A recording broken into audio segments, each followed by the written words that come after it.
This recipe is for cake mix cookies.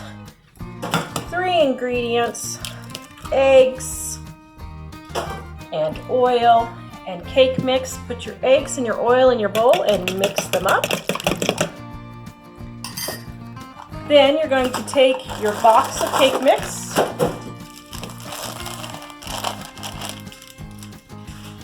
then you're going to mix your cake mix into your oil and your eggs. You're going to blend well. Then you're going to drop by spoonfuls onto your cookie sheet. You can either grease it or line it with parchment paper like I have here. And then bake at 350 degrees for 10 to 15 minutes.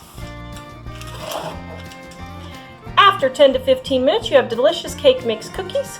You can frost them, you can add chocolate chips, mint chips, white chips, anything you would like. This recipe is in our Dining on a Dime cookbook on page 278, set 279, and 280. You can get the recipe in the description below at livingonadime.com.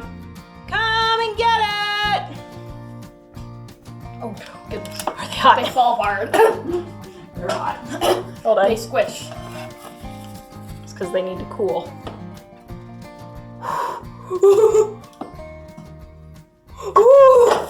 Ooh, they're really hot. Wow.